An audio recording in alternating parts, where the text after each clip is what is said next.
أشرقت نفسي بنور من فؤادي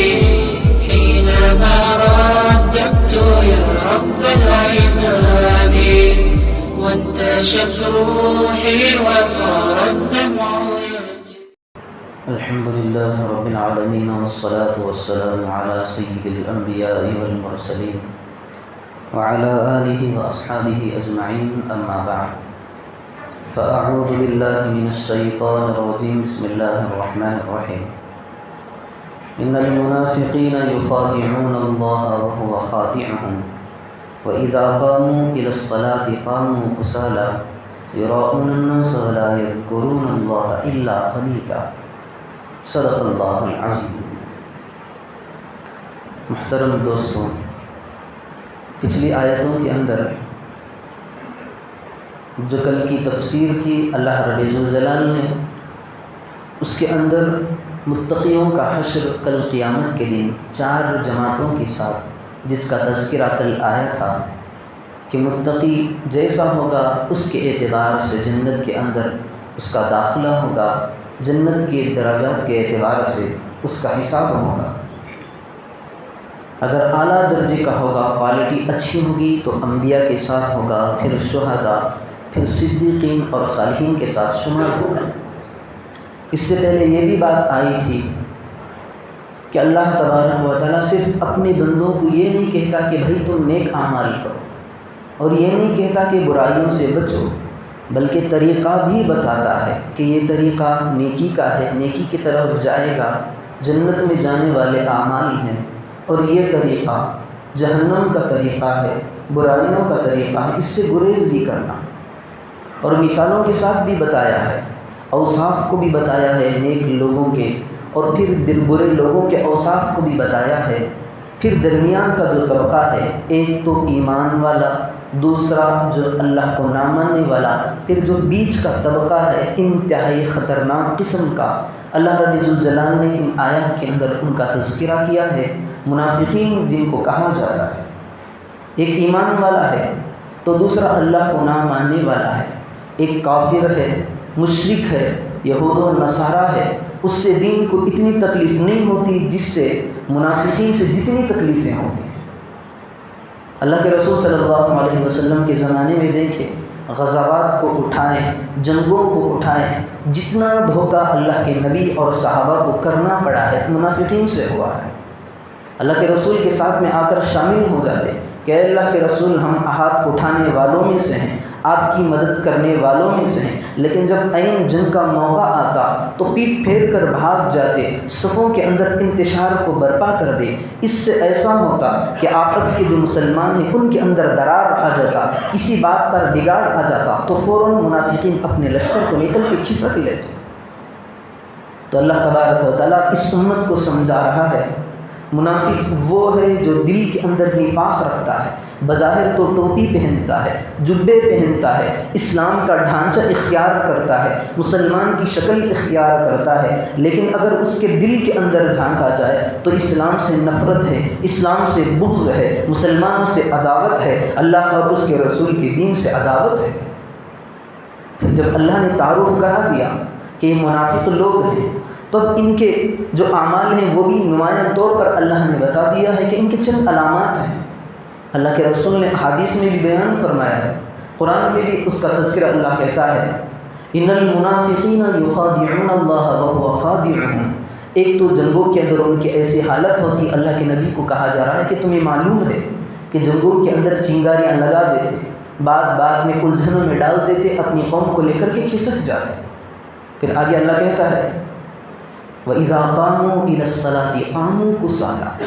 منافقین کی سب سے بڑی علامت یہ ہے کہ جماعت نماز کو آتے ہیں تو ایسے کھڑے ہوتے ہیں جس طرح انہیں کسی آدمی نے 70 یا 80 جوتے لگا کر کے نماز پڑھنے کے لیے کھڑا کیا.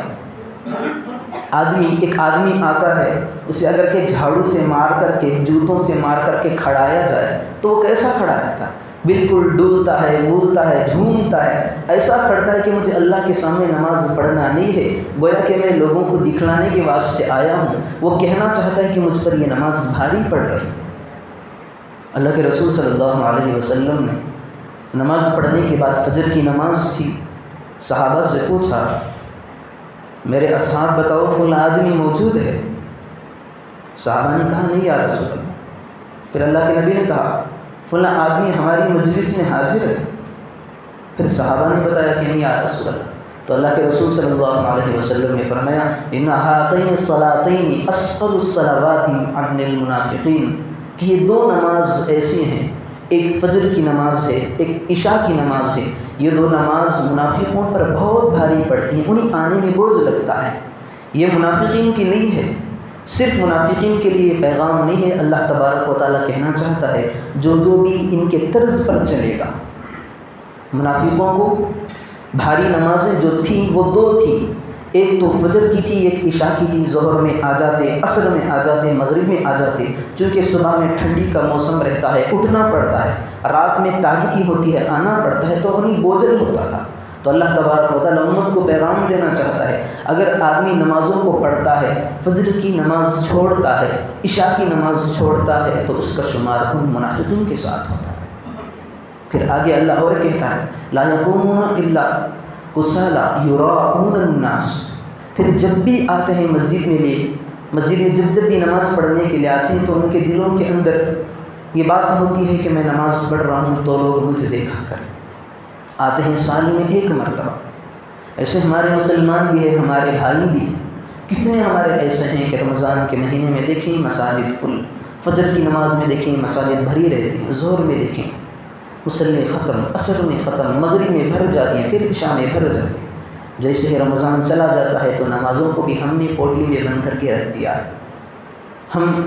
لکھے ہیں اپنے سامنے، اپنے لیبل لگا کر کے ہم گھومتے ہیں کہ میں رمضان کا نمازی ہوں، باقی نمازیں مجھ پر سے اللہ تعالیٰ نے ہٹا دی ہیں، گویا کہ میرے اوپر فرض نہیں ہے۔ تو یہ سارے اعمال منافقوں کے، ولا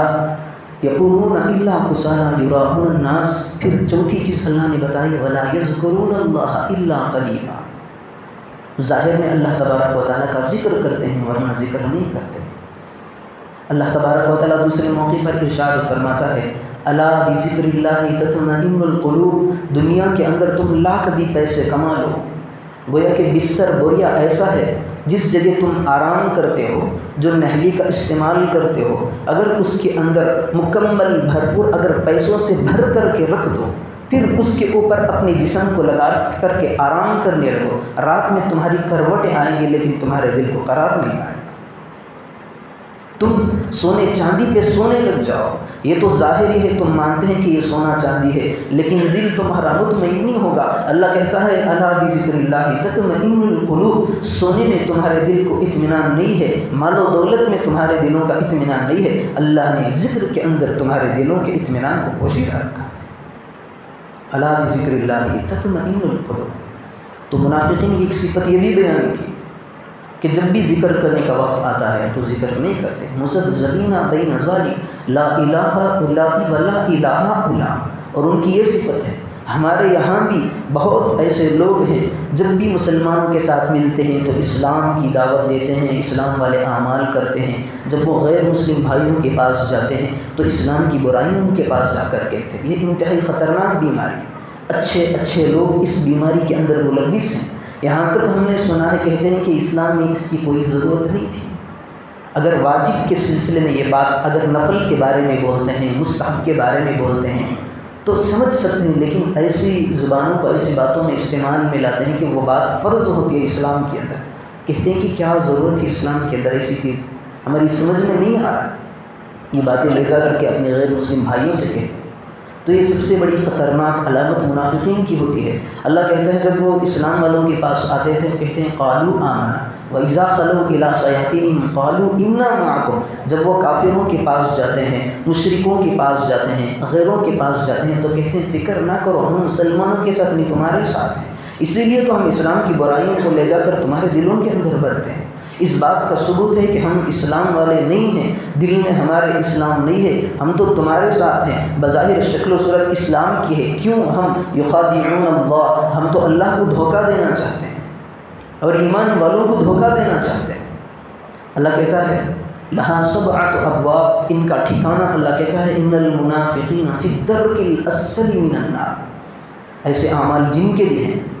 فجر اور عشاء نماز مسجد خالی ہیں، اللہ کا ذکر نہیں کرتے، جب بھی مساجد کو آتے ہیں تو پھر لوگوں کی دکھلاوے کی خاطر آتے ہیں، تو اللہ کہتا ہے ان المنافقین فی الدرک الاسفل من النار، جہنم کے اندر اللہ تبارک و تعالیٰ نے کہا ہے لہا سبعۃ ابواب، جہنم کے 7 دروازے ہیں، لکل باب منہم جزء مقسوم، ہر ایک دروازے سے جو آدمی بھی جائے گا اللہ تبارک و تعالیٰ نے اس کا تذکرہ کیا ہے، چونکہ جنت کے 7 طبقے ہیں، جس طرح جنت کے 7 درجات ہیں اسی طرح جہنم کے 7 طبقات ہیں۔ سب سے پہلا طبقہ جہنم ہے، جس کے اندر ایمان والوں کو ڈالا جائے گا، جو اللہ کو مانتے ہیں، اللہ کے رسول کو مانتے ہیں، اس طبقے کے لوگوں کو جہنم کے اندر ڈالا جائے گا جب تک اللہ تبارک و تعالیٰ ان کی گناہوں کی سزا ان کو نہیں دے گا، یعنی جتنا وہ مستحق ہیں جلنے کے عذاب کے اتنا اس کے بعد ان کو اللہ تبارک و تعالیٰ پاک کرنے کے بعد پھر جنت میں ڈال دے گا۔ پھر دوسرا لظا، دوسرا طبقہ ہے جہنم کا، یہ لظا ہے، اس کے اندر اللہ تبارک و تعالیٰ نصارہ کو داخل کرے گا۔ کیوں داخل کرے گا؟ نصارہ حضرت عیسیٰ علیہ السلام کے ماننے والوں کو کہا جاتا ہے، ان کا عقیدہ ہے کہ ہمارے نبی ہی برحق ہیں، ان کے علاوہ کوئی نبی نہیں، اگر ہمارے بعد محمد بھی آ جائیں تو ہم ان کی پیروی نہیں کریں گے۔ تو اللہ تبارک و تعالیٰ کہتا ہے یہ کافر ہیں، میرے نبی کو نہیں ماننے والا وہ مسلمان اور مومن اپنے آپ کو لاکھ بھی ظاہر کر لے بظاہر وہ کافر ہے۔ تو دوسری قسم ہے جہنم کا، دوسرا طبقہ لظا، اس کے اندر ان نصارہ کو داخل کرے گا۔ پھر تیسرا طبقہ ہے، اس کے اندر اللہ تبارک و تعالیٰ حطمہ یہود کو ڈالے گا۔ یہود حضرت موسیٰ علیہ السلام کو ماننے والی قوم ہے، ان کا عقیدہ بھی یہ ہے کہ ہم حضرت موسیٰ کے علاوہ کسی کو نہیں مانیں گے، تو اللہ تبارک و تعالیٰ ان کو بھی کہے گا کہ یہ بھی کافر ہیں، میرے نبی کو نہیں ماننے والا کافر ہے، ان کو اٹھا کر کے لے جا کر کے حطمہ میں داخل کرے گا۔ پھر چوتھا درجہ ہے سعیر، اس کے اندر صابی ان لوگوں کو کہا جاتا ہے جو اپنے آپ کو موحد کہتے ہیں، یعنی میں اللہ کا عبادت گزار ہوں لیکن کسی پیغمبر کو نہیں مانتے،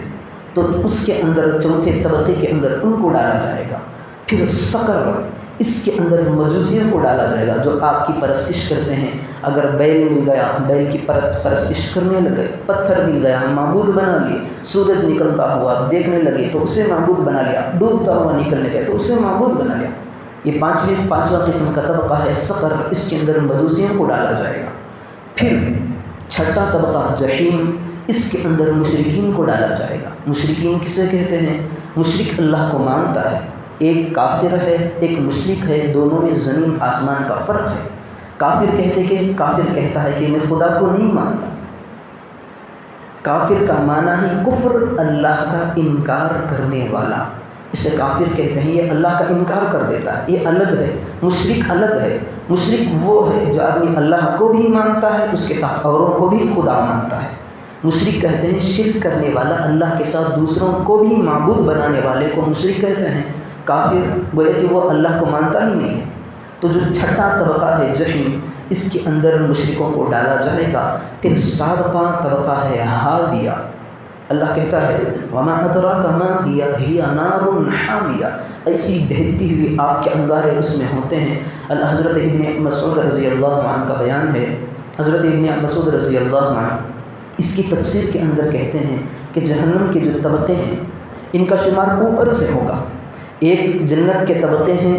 درجات ہیں، دوسرے جہنم کے طبقے ہیں۔ اگر کوئی بندہ نیک اعمال کر کے جنت میں چلا گیا تو پہلے اسٹیپ نیچے سے جائے گا، یہ پہلا درجہ، پھر دوسرا درجہ، پھر تیسرا، پھر آخر میں سب سے اوپر جنت الفردوس ہوگا، یعنی 7واں جو جنت ہے، 7ویں جنت کا جو درجہ ہے وہ جنت الفردوس ہوگا۔ لیکن جہنم میں سسٹم الٹا ہے، جائے گا تو اوپر سے آئے گا، سب سے پہلے ایمان والوں کو اوپر سے داخل کرے گا، پھر نصارہ، پھر یہود، پھر صابی، پھر مجوسی، پھر مشرک، پھر آخر کا جو نچلا طبقہ ہوگا جہاں سے زیادہ دہکتی ہوئی آگ ہوگی وہاں منافقین کو ڈالا جائے گا۔ حضرت ابن مسعود رضی اللہ عنہ کہتے ہیں کہ اللہ کے رسول صلی اللہ علیہ وسلم نے فرمایا جو جہنم کا نچلا طبقہ ہے، فی الدرک الاسفل من النار حاویہ، ایسی آگ ہے کہ اس کھوٹری کے اندر اللہ تبارک و تعالیٰ ایک صندوق کو رکھا ہے، جیسے ہی اس آخری طبقے کو پیدا کیا ہے، اس دروازے کو جہنم کے حاویہ کو صندوق رکھا ہے، جب سے رکھا ہے اس وقت سے اب تک کھولا نہیں ہے، اس کے اندر آگ کے شعلے تیزی سے روزانہ بڑھتی ہے، یہاں تک کہ خود جہنم اس سے پناہ مانگتی، اللہ سے روزانہ کہتی ہے کہ اے اللہ میں اس آگ کی تپش کو برداشت نہیں کر سکتی۔ تو اللہ کہتا ہے ایسی آگ جس سے خود جہنم پناہ روزانہ مانگتی ہے، ایسے آگ میں ایسے طبقے کے اندر ہم ان لوگوں کو شامل کرتے ہیں جو بظاہر مومن کی شکل رکھ کے کفر والے اعمال کرتے ہیں۔ تو ساتواں جو طبقہ ہے وہ منافقین کا ہے۔ ان ساری آیتوں کے اندر اللہ تبارک و تعالیٰ نے اس امت کو ٹوکا ہے کہ اسلام سے محبت کرو، عداوت نہیں، رسول اکرم صلی اللہ علیہ وسلم کی سنتوں کے عامل بنو، بغض نہ رکھو، اللہ سے دشمنی نہ کرو، غیروں کے پاس لے جا کر اسلام کی چھوٹی موٹی باتوں کو لے جا کر نہ رکھو، انہیں بہانہ ملے گا، وہ اسلام کے خلاف سازشیں کرنے لگیں گے، نتیجہ یہ نکلا کہ اسلام کو دبانے لگیں گے، ذریعہ تم بنو گے، میں تمہیں منافقین میں شمار کرتا ہوں، شمار کر کے جہنم کے 7ویں طبقے کے اندر تمہارا شمار کر دوں گا۔ قرآن کے اعتبار سے الگ ان کے یہ ہیں خصوصیات ہیں، ان کے اللہ تبارک و تعالیٰ نے جو تذکرہ کیا ہے ان کے علامات ہیں۔ احادیث میں بھی اللہ کے رسول صلی اللہ علیہ وسلم نے موٹی موٹی علامتوں کو بیان کیا۔ اللہ نے کہا، اللہ کے رسول صلی اللہ علیہ وسلم نے فرمایا، احادیث میں ہم سنتے ہیں کہ منافق کی 3 علامتیں، ایک بات جب بھی کرتا ہے تو جھوٹ بولتا ہے، بات جب بھی کرتا ہے تو جھوٹ بولتا ہے، یہ منافقین کی علامت، مطلب مسلمان ہو کر بھی اگر بات کرتے ہوئے جھوٹ نکالتا ہے تو اللہ کہتا ہے کہ اس کے دل میں بھی نفاق ہے، نفاق کا بیج اس کے دل کے اندر بھی ہے۔ جیسے ہی آدمی جھوٹ بولتا ہے تو فرشتوں کو اس کی جھوٹ کی بدبو اتنی ناپسند ہوتی ہے، تو سینکڑوں میل نکل کر چلے جاتے ہیں، فرشتے اس کے پاس نہیں رہتے، رحمت کے فرشتے۔ اللہ کے رسول نے فرمایا جھوٹ سے بچو، جھوٹ سب سے بڑا گناہ ہے۔ پھر اللہ کے رسول صلی اللہ علیہ وسلم نے فرمایا جب بھی کسی چھوٹی موٹی بات پر جھگڑا ہو جاتا ہے تو گالیاں بکنے لگتا ہے تو سمجھ لینا کہ یہ منافق ہے، آپس میں انبن ہو گئے۔ ارے انسان سے غلطی ہوتی ہے، انسان سے الجھنیں ہوتی ہیں، کچھ خامیاں بھی رہتی ہیں آپس میں، اسے اللہ کہتا ہے تو جب بھی مٹ بھیڑ ہو جائے آپس کے اندر تو چھوٹی موٹی باتیں ہوتی ہیں صلح کر لیا کرو۔ ایک آدمی جھک جائے تو مسئلہ ہی ختم ہو جائے، ایک آدمی آستین چڑھاتا ہے تو دوسرا اپنی زبان کو چلانے لگتا ہے تو دونوں پر اللہ کی لعنت برستی ہے۔ تو اللہ کے رسول صلی اللہ علیہ وسلم نے فرمایا ان دونوں میں سے دیکھو، جو آدمی بات کر رہا ہے گالیاں اپنے منہ سے سامنے والے کو دیکھ رہا ہے تو سمجھ لینا کہ یہ منافق ہے۔ پھر تیسری چیز اللہ کے رسول صلی اللہ علیہ وسلم نے بیان فرمائی کہ جب بھی کسی کے پاس امانت میں کوئی چیزیں رکھو، چیزیں امانت میں رکھنے کے بعد اگر اس کی بھرپور پاسداری کے ساتھ اس امانت کا پابند بنتا ہے، اس کو اپنے پاس محفوظ رکھ کر کے واپس وقت متعینہ پر لوٹا ہے تو سمجھ لینا کہ یہ مومن ہے۔ اگر امانت رکھنے کے بعد اب ٹائم آ گیا ہے، میں نے ایک آدمی کو ایک چیز دی تھی کہ قیمتی چیز ہے، اس کو رکھ کر کے آپ رکھ لیں، 1 مہینہ بعد میں لے لوں گا۔ اب 1 مہینے کے بعد گیا تو وہ آدمی پتہ نہیں خرچ کر دیا یا کہیں کھو دیا، میرے ساتھ ٹال مٹول کر رہا ہے، اب دوں گا، فلاں دوں گا، تب دوں گا، پتہ نہیں کیا ہو گیا۔ تو اللہ کے رسول صلی اللہ علیہ وسلم نے فرمایا یہ آدمی اپنا مال دوسرے کا کھایا ہوا ہے یا پتہ نہیں غفلت کی ہے تو سمجھ لینا کہ یہ بھی منافق ہے، کیونکہ آدمی اس کے پاس ہی امانت میں لے جا کر اپنی چیزیں رکھتا ہے جس کے پاس مومن کی نشانی ہوتی ہے، مومن کا وصف ہوتا ہے، ایمان والے کی علامت ہوتی ہے کہ یہ محافظ ہے، یہ میرے مال کا محافظ ہے، یہ تو مومن ہے، میں اس پر بھروسہ کر سکتا ہوں۔ تو اللہ کے نبی نے یہ بھی بتلا دیا کہ جب تم مال اپنا نہ پاؤ اور تمہارے امانت میں سے کھانے لگ جائے تو سمجھ لینا کہ یہ بھی منافق ہے، اس کے بعد دوبارہ اس کے پاس امانت میں نہ رکھنا۔ تو قرآن کے اوصاف الگ بتائیں مومنین کے اور منافقین کے بھی الگ بتائیں، احادیث میں بھی اللہ کے رسول صلی اللہ علیہ وسلم نے منافقین کے اعمال کو بھی بتا دیا ہے۔ بتانے کے بعد یہ نہیں کہا کہ دن بھر تم ان کو پڑھتے رہو، بس ایسے ہی پڑھتے رہنا، یہ نہیں کہا، جہاں جہاں پڑھتے جاؤ، سوچتے جاؤ کہیں ایک علامت میری اس میں کسی کی نہیں ہے۔ ان منافقین کا جو تذکرہ کیا ہے ان میں سے کوئی میرے دل کے اندر کوئی علامت تو نہیں ہے، اگر میرے پاس بھی یہ علامت ہے تو اس کو سمجھ لینا کہ میرا شمار بھی ان کے ساتھ ہوگا، اگر علامت ہے تو اس کو ختم کرنے کی کوشش کرنی چاہیے۔ اللہ نیچے کہتا ہے الا الذین تابوا الا الذین تابوا واصلحوا وبینوا فاولئک اتوب علیہم۔ ہاں اب تک تیرے دل کے اندر نفاق تھا، اب تک تیرے دل کے اندر اسلام سے ایمان سے بیزاری تھی، اب تک تیرے دل کے اندر مومنوں سے دشمنی تھی، آج تو میرے دربار میں آ جا، اگر سچی پکی توبہ کر لیتا ہے میں تیرے گناہ معاف کر دوں گا، تو لاکھ بڑا منافق صحیح میں تجھے بخش دوں گا۔ تو قرآن کے اندر جو اوصاف منافقین کے آتے ہیں ہمیں اس کا موازنہ اپنے دلوں سے کرنا چاہیے، دیکھنا چاہیے کہ ان کے علامات اگر ہمارے دلوں میں سے کوئی ہے تو سب سے پہلے اس کو دور کر دیں۔ نماز کے اندر کاہلی ہے تو آج سے ہم بشاشت کے ساتھ نماز پڑھیں گے۔ اگر ہماری فجر کی نماز چھوٹ رہی ہے تو ہم فجر میں نماز کے اندر حاضر ہوں گے۔ عشاء کی نماز چھوٹ رہی ہے تو سمجھ لیں کہ ہمارا شمار بھی ان کے ساتھ ہوگا۔ ہم رات کی تاریکی ہو جائے یا صبح میں ٹھنڈی ہو جائے یا رات میں گرمی ہو جائے، صبح میں آسمان پلٹ جائے، زمین پھٹ جائے، ہم نماز کو نہیں چھوڑیں گے۔ تو اللہ تبارک و تعالیٰ سے دعا فرمائیں کہ اللہ تبارک و تعالیٰ جن اوصاف کا ابھی تذکرہ ہے، اللہ تبارک و تعالیٰ ہم تمام کی ساری امت مسلمہ کی ان اوصاف سے محفوظ فرمائیں۔ ربنا